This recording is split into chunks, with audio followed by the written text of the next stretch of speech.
Voulez-vous que nous méditions un instant en partant d'un texte de l'évangile de Matthieu au chapitre 28 et nous allons lire à partir du verset 18. Matthieu 28, 18.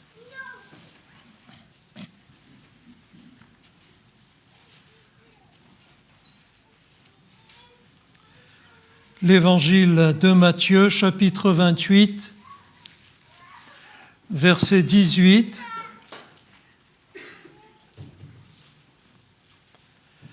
Jésus, s'étant approché, leur parla ainsi: « Tout pouvoir m'a été donné dans le ciel et sur la terre.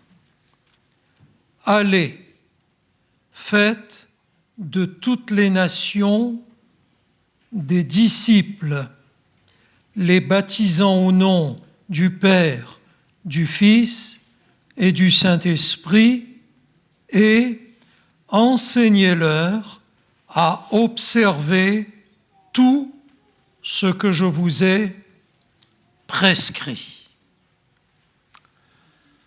Je voudrais vous parler du disciple et attirer pendant un instant votre attention sur ce terme bien spécifique que Jésus a utilisé à dessein. Il n'a pas dit ce mot par hasard, il a dit « faites des disciples ». Il n'a pas dit des adeptes. Il n'a pas dit des sympathisants. Il n'a pas dit des fréquentants, des habitués. Il n'a même pas dit des fidèles. Il n'a pas dit des religieux. Jésus a dit « faites des disciples ». Il n'a pas non plus dit des prieurs. Il n'a pas dit des demandeurs. Il n'a pas dit des quémandeurs. Il a dit « faites des disciples ». Ça semble primordial pour lui. Et comme dans ce monde, les hommes veulent absolument nous catégoriser, eh bien, j'observe qu'il n'a pas dit des protestants, des catholiques, des orthodoxes, des évangéliques, des charismatiques, des pentecôtistes. Il a dit « faites des disciples ».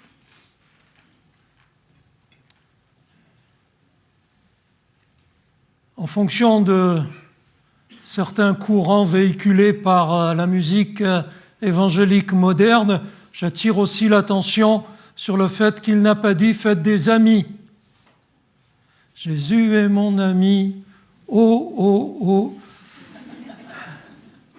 C'est très à la mode. Attention, Jésus a dit, c'est vrai, dans l'évangile de Jean, vous êtes mes amis. Ça fait plutôt plaisir. Vous êtes mes amis. Mais la phrase est entière. Il a dit « Vous êtes mes amis si ». Ah, il y a une condition. Sinon, non. Vous êtes mes amis si vous faites ce que je vous commande. Pourquoi ? Parce que disciple, ça signifie qui se soumet à une discipline. Le disciple se soumet à la discipline du maître. Et alors nous sommes disciples de Jésus si nous aimons, si nous étudions, si nous vivons et si nous répandons la discipline de Jésus que le monde appelle le christianisme. Vous ne trouverez pas le mot dans la Bible. Christianisme. Christianisme, c'est un mot fabriqué pour parler de celles et ceux qui, sur la face de la terre, sont appelés des chrétiens. Des chrétiens.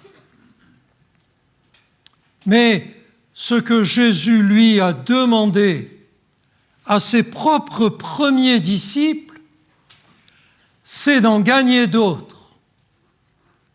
Faites des disciples, des hommes, des femmes, qui, pour les raisons que nous allons voir, se soumettent volontairement à la discipline du Maître. Ce mot chrétien, il n'apparaît que 3 fois dans la Bible. Que 3 fois. 2 fois dans les Actes des Apôtres et 1 fois dans la première épître de Pierre. 3 fois. Alors que le mot disciple apparaît 120 fois, 121 fois exactement, dans la Bible. 3 fois, 120 fois. Faites la différence. Alors, ça pose une question. Suis-je une étiquette ou un disciple? Vous savez, les gens veulent toujours savoir, lorsque vous parlez de votre foi, dans quelle case vous vous trouvez. Mais vous êtes quoi exactement? Vous êtes catholique? Vous êtes protestant? Vous êtes témoin de Jéhovah? Vous êtes évangélique? Moi, je réponds toujours, je suis disciple de Jésus, et même quand on me pousse, je suis disciple de Jésus, tout simplement. C'est pourquoi voulez-vous me mettre dans une case, me catégoriser? Ah bon, c'est rassurant, peut-être. C'est informant, je ne sais pas. Je suis disciple de Jésus. Ce mot chrétien, il apparaît pour la première fois dans le livre des Actes. On peut l'afficher au chapitre 11, au verset 26. Là, il y a écrit « Ce fut à Antioche que pour la première fois, les disciples furent appelés chrétiens. » Notez que pour la première fois, dans la parole de Dieu, où ce mot chrétien est utilisé, il est accolé au mot disciple. Ce mot disciple qui, je le rappelle, est utilisé plus de 120 fois dans la Bible, alors que le mot chrétien seulement 3 fois.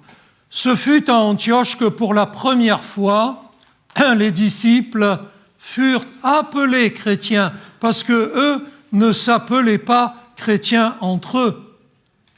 Tu es quoi? Je suis disciple de Jésus. Nous sommes là environ 40 ans après Jésus.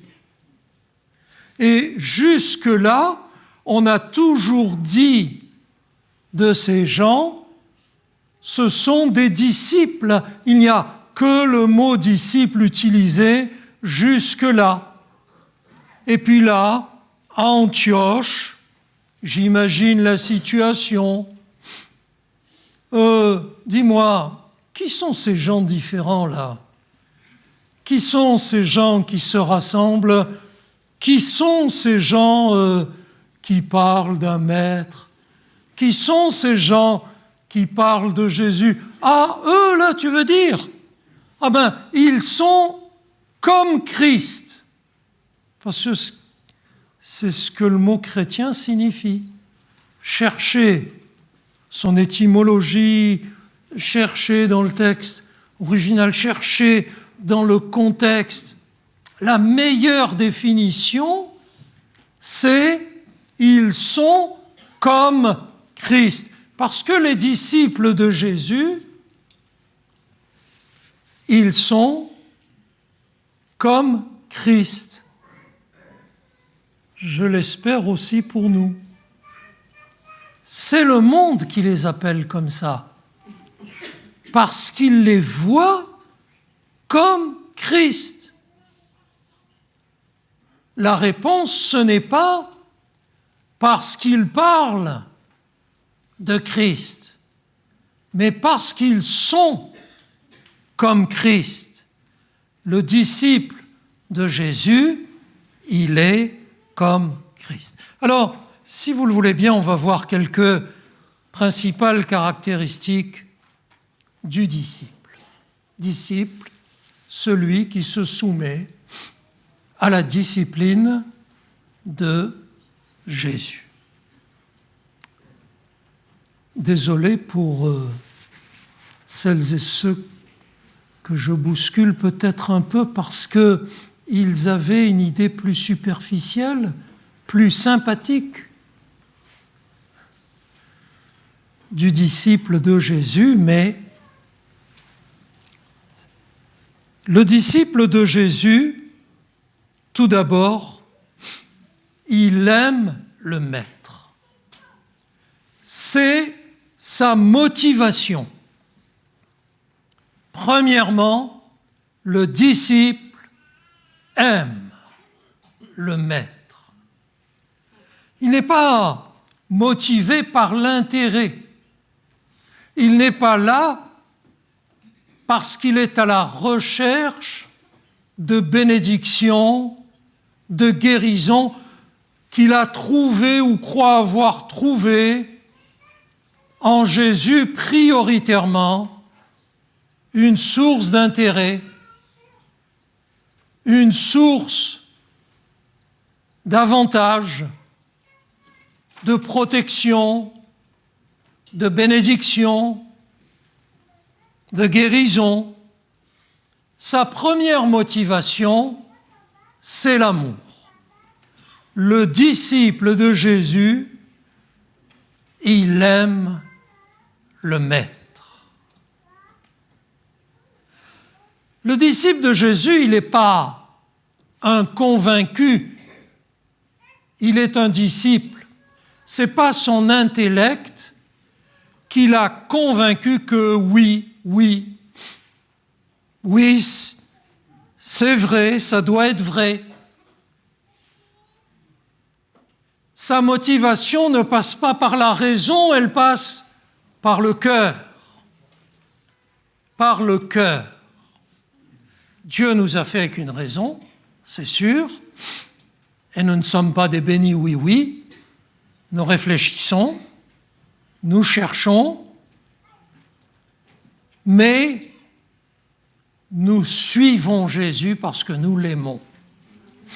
Est-ce que je pourrais, de la part de celles et ceux qui sont d'accord avec cette phrase, m'attirer un grand Amen? Nous suivons Jésus parce que nous l'aimons. Amen. Ça fait du bien. Le disciple de Jésus, ou la disciple de Jésus, n'est pas entraîné dans cette mouvance par tradition familiale, religieuse. Alors voilà, mes parents étaient chrétiens, donc ils m'amenaient à l'église, donc voilà, je me suis fait baptiser, je suis là. Non. Le disciple de Jésus, il a vu Jésus. Le disciple de Jésus, il a écouté Jésus. Le disciple de Jésus, il est passé devant la croix. Et le disciple de Jésus, ce qui le motive à suivre le Maître, c'est l'amour. C'est l'amour. Pourquoi l'amour? Pourquoi? Eh bien, dans sa première épître, Jean donne une réponse. Il dit, nous l'aimons parce qu'il nous a aimés le premier. Avant que nous l'aimions, avant que nous ayons des informations et une expérience qui nous amènerait à le suivre, à devenir son disciple, Jésus nous a aimés. Il y a écrit « Il nous a aimés ». Avant que nous en soyons conscients, Jésus nous aimait. Jésus nous aimait. C'est du passé. Vous savez, les prophètes ont écrit à ce sujet. J'en cite un seul parce que ce texte me touche beaucoup. Le prophète Osée, qui est très peu étudié, malheureusement, parce qu'il dit des choses qui nous concernent.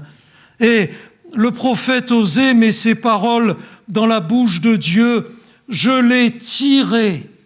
les attirais avec des liens d'humanité, avec des cordages d'amour. L'amour de Dieu s'est fait humain en Jésus et nous a touchés par l'amour démontré à la croix. C'est concentré cela dans le Nouveau Testament. Vous le savez, nous le savons, c'est un de nos versets préférés. Jean 3,16, n'est-ce pas? Dieu a tant aimé.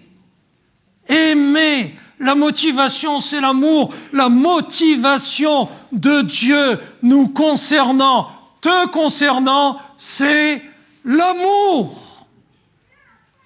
Pas l'intérêt, pas la raison.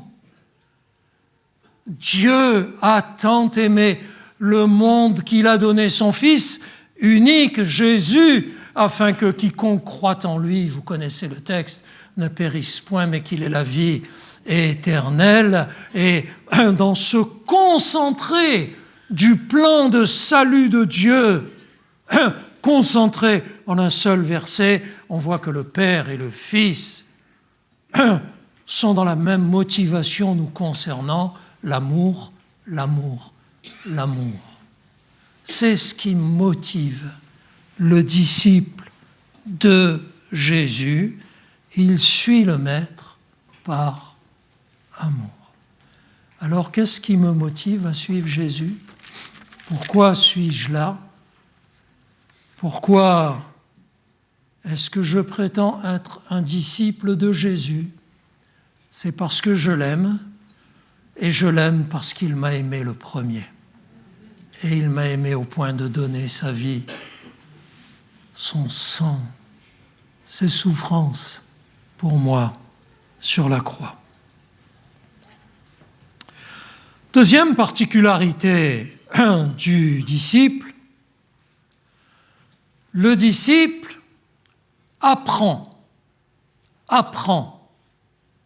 Il reçoit l'enseignement du Maître. Alors il y a ici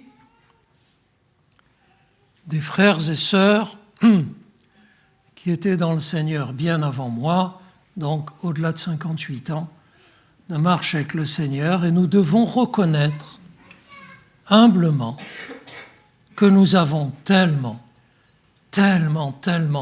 besoin d'être enseignés. Nous n'avons fait qu'effleurer une goutte d'un océan. Et nous avons tous, qui que nous soyons, besoin d'apprendre pour connaître Dieu le Père, pour connaître Jésus le Fils, pour connaître le Saint-Esprit, pour nous connaître nous-mêmes, pour être éclairés sur ce monde, pour apprendre sur le monde à venir, où d'un côté ou de l'autre nous vivrons. Nous avons tellement besoin d'être enseignés, et c'est la particularité du disciple. Il apprend, il s'est mis sous la discipline, donc il se discipline et il apprend, il bénéficie de l'enseignement de Jésus. Quand on lit les évangiles, on voit que Jésus a consacré une grande partie de son court ministère tellement rempli à l'enseignement. Jésus enseignait. Alors, il n'y avait pas le même enseignement pour tous. Il enseignait les foules. Il enseignait dans les synagogues, mais particulièrement, il réservait un enseignement à ses disciples. Ne cherchez pas, je vais vite, je lis dans Marc 4, 34. En particulier, il expliquait tout à ses disciples. Les disciples, vous savez, ce petit groupe rapproché que Jésus mettait à l'écart et qui le suivait jour et nuit. Seigneur, nous avons tout laissé pour te suivre. Ils étaient avec lui en permanence, bénéficiaient en particulier d'un enseignement. Parce que le disciple de Jésus est enseigné par le Maître lui-même. Le disciple de Jésus, c'est un homme du livre. La disciple de Jésus, c'est une femme de la Bible. Les disciples de Jésus, ce ne sont pas des gens qui courent après les églises en vue, les prédicateurs en vue. Vous savez, aujourd'hui, vu l'information infinie que nous avons par le moyen des médias modernes, nous pouvons suivre l'enseignement de toutes sortes de gens qui souvent se présentent eux-mêmes comme importants. L'apôtre un tel. Waouh! Grand apôtre. Ah oui, oui, je regarde, moi aussi, je m'informe. Grand apôtre. Je ne sais pas d'où ils sortent et qui leur a donné ce titre. Peut-être ne savent-ils pas ce qu'est un apôtre. Éphésiens, sur les ministères. Et le ministère de Paul, qui en parle donc dans Éphésiens en connaissance de cause. Que faisait Paul? Eh bien, Paul, il allait là où l'Évangile n'avait jamais été annoncé. Paul, il parlait dans les synagogues, il parlait dans la rue, il parlait en tête-à-tête, il parlait aux foules dès qu'il en avait l'occasion. Paul, il gagnait. Pas il s'ajoutait, pas il gagnait dans les églises des autres. Paul, il gagnait des gens qui ne connaissaient pas Jésus et il établissait des églises. Et jamais il se présentait. Grand apôtre Paul, vous excusez du peu, hein, vous allez m'écouter. C'est comique, mais je vous le raconte parce qu'on est entre nous. Je ne sais pas si ça reviendra un jour, mais jusqu'à l'époque récente où j'étais beaucoup invité, les gens m'appelaient à la maison, à mon bureau, sur mon portable. On est en train de préparer les affiches. Oui. Vous êtes qui? C'est vous qui m'avez invité. Je suis Lucien Marzocchi. Oui, mais vous êtes quoi? Écoutez, je suis moi, quoi. Non, mais comment vous vous définissez? Ah, vous voulez savoir ça? Je suis témoin de Jésus. Oui, non, mais on met quoi sur l'affiche? Écoutez, je viens de vous le dire. Si vous tenez à mettre mon nom, vous mettez mon nom. Oui, mais on met quoi avant? Si ça vous fait plaisir, mettez témoin de Jésus. Et alors, quand j'arrive, on a une certaine église qui m'a invité, je vois des grandes affiches déjà dans la rue. Je m'en réjouis, pas pour moi, mais pour l'annonce de l'Évangile. Et je lis là, l'évangéliste, Lucien Marzocchi. Les gens veulent absolument catégoriser. Le disciple de Jésus, c'est un étudiant du livre. C'est là qu'il apprend, qui est Dieu, qui est Jésus, qui est le Saint-Esprit. C'est là qu'il apprend toujours et toujours plus, et qu'il découvre qu'il y a tellement à apprendre, Jésus donnait à ses disciples un enseignement en particulier. En particulier, il expliquait pour qu'ils comprennent, tout est-il écrit à ses disciples, et ce tout, dans ce tout, il y a tellement à apprendre. Le disciple, il est motivé par son amour du maître, et il est enseigné par le maître lui-même. Troisième caractéristique du disciple, il y en aurait beaucoup, je n'en ai choisi que 4. Le disciple apprend, mais le disciple vit l'enseignement du maître. Parce que apprendre, ça servirait à quoi? Quand on cumule trop d'eau dans un barrage, il cède. Ça servirait à quoi d'être un érudit de la parole si ça ne servait à rien? Alors, le disciple, il vit. Et je vous rappelle la pratique de l'époque, à savoir qu'il n'y avait pas que Jésus qui avait des disciples. Il y avait des maîtres. On était sous l'influence des philosophes grecs, tout le bassin méditerranéen. Et les maîtres grecs avaient des disciples avec lesquels ils vivaient 24 heures sur 24. Mais les disciples de Jésus aussi, quand on lit les évangiles, ils sont avec lui tout le temps. Tout le temps. Ils ont vécu avec lui plus de 3 ans. Avec lui. Et ils ont pu ainsi non seulement bénéficier de son enseignement particulier, mais ils ont pu aussi le voir vivre.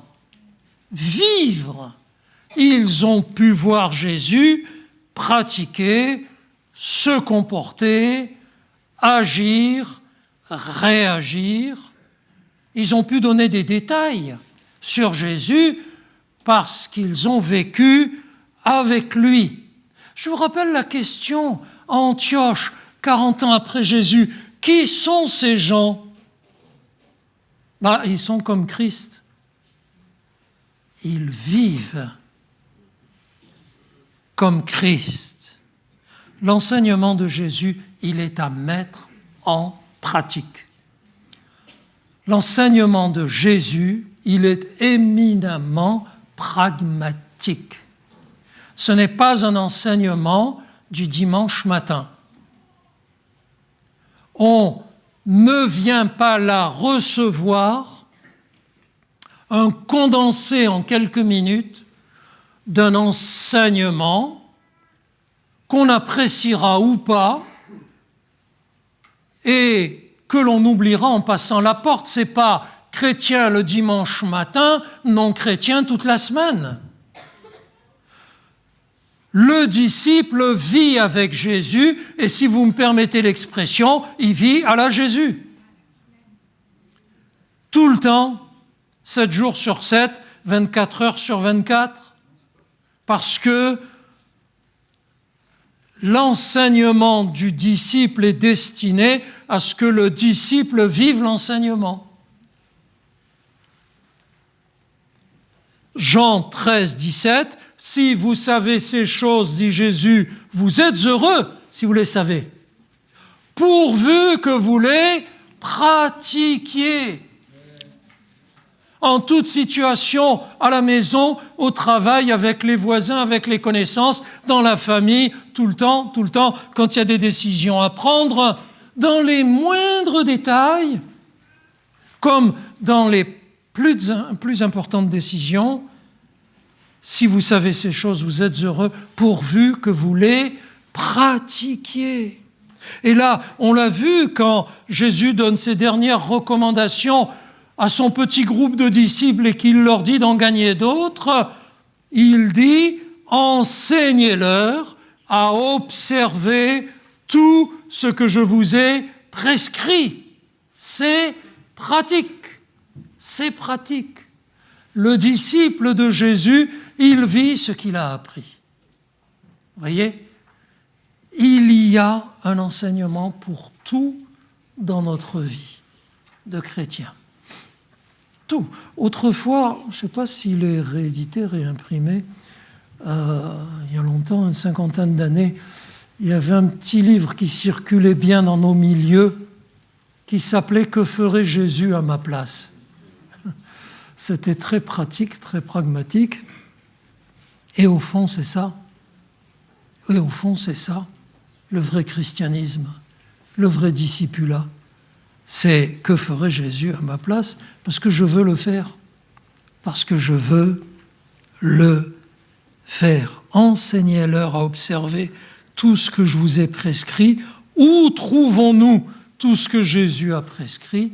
J'y reviens dans la parole de Dieu.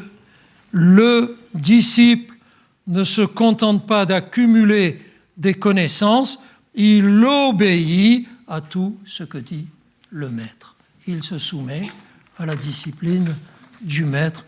Et c'est une excellente chose parce que Jésus a tout préparé pour que nous ayons la meilleure des vies. Au-delà des combats de cette terre, on les partage tous. Et enfin, le disciple de Jésus, donc, s'il est motivé par l'amour qu'il a pour le maître, s'il est enseigné par le maître, s'il met en pratique ce qu'enseigne le maître, le disciple aussi, il transmet, il répand la discipline du maître, ce qu'il apprend du maître, ce qu'il voit le maître vivre. Eh bien déjà, il ne peut pas le garder pour lui. Ça serait horriblement égoïste, irresponsable et dangereux, n'est-ce pas, de le garder pour soi. Il ne peut pas le garder pour lui seul. Il veut le faire savoir aux autres. Il veut le faire savoir aux autres. Le disciple, il veut transmettre ce qu'il a appris, ce qu'il a vu du maître. Parce qu'un jour, il sera séparé du maître. Et là, c'était bien le cas. Jésus les avait préparés à son départ, à cette séparation. Et puis, dites-moi, dans le discipulat, il en est comme dans la vie pratique, on est, du verbe naître, bébé, mais après, à force de voir, à force de recevoir, on progresse. on se développe, on grandit, on devient autonome. Dans le domaine de la foi aussi, on devient autonome. On ne dépend plus de « Allô, au secours, j'ai un bobo, secourez-moi ». On devient autonome. On a été enseigné. On est proche du maître par l'enseignement. On est proche du maître par ce que l'on voit de lui. Et donc on doit grandir. Un jour, figurez-vous que dans les coutumes des disciplines de ce temps, le maître estime que le disciple est parvenu à maturité et qu'il peut désormais partir faire lui-même d'autres disciples. Et voici que quand il est séparé du maître, le disciple devient responsable de la transmission de la discipline du maître. Désormais, c'est lui qui en est responsable. Qu'a dit Jésus ? Vous serez mes témoins,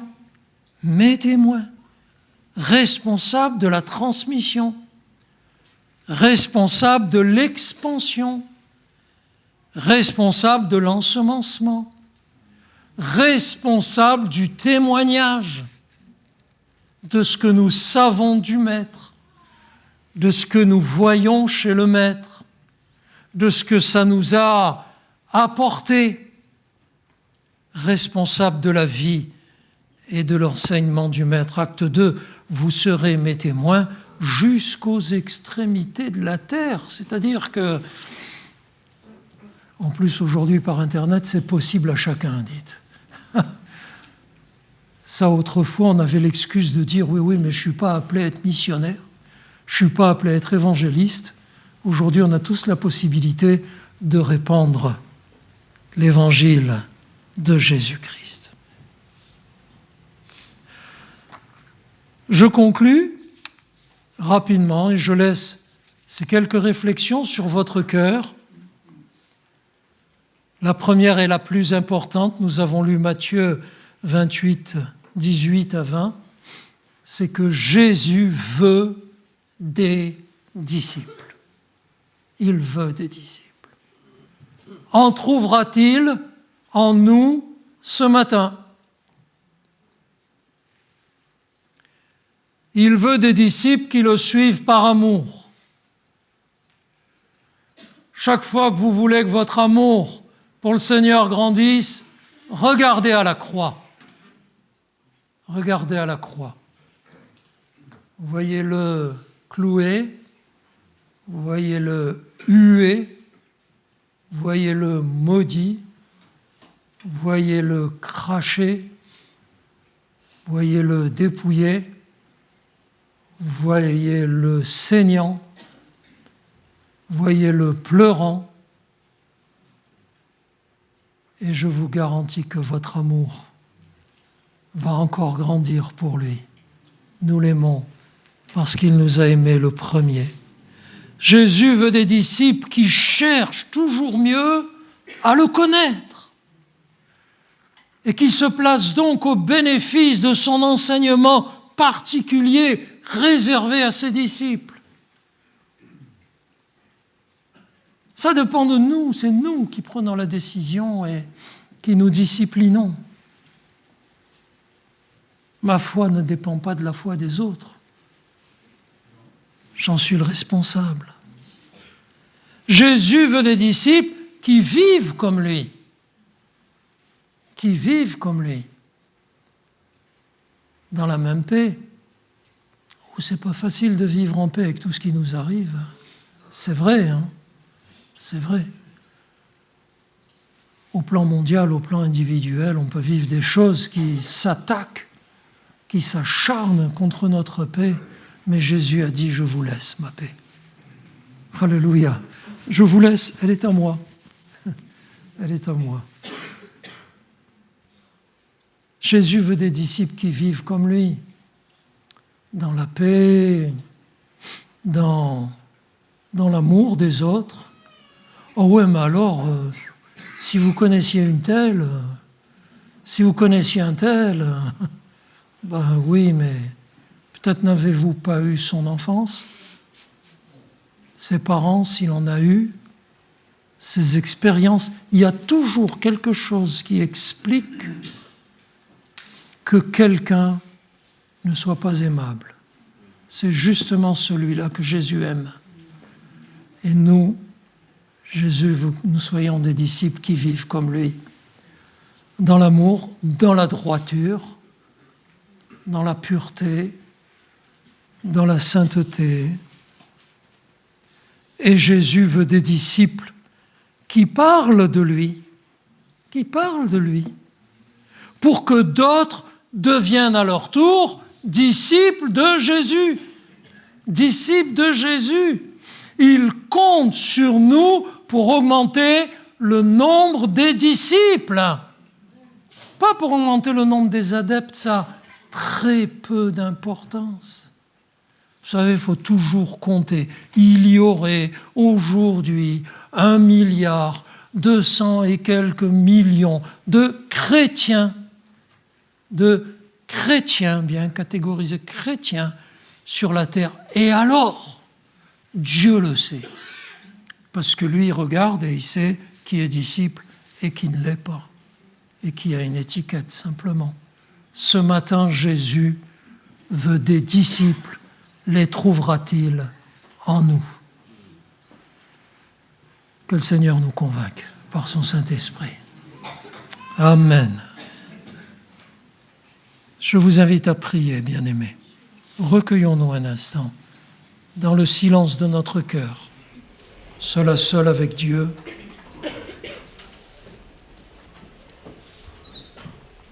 Et prions. Je te remercie, Seigneur, pour les instants que tu nous permets de vivre.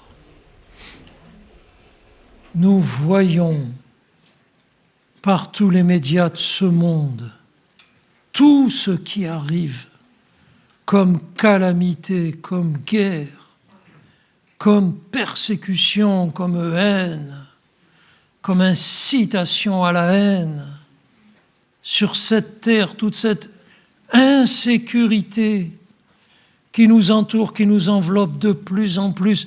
Et nous, ce matin, une fois encore, tu as permis que nous ayons la liberté de nous retrouver entre nous pour t'adorer,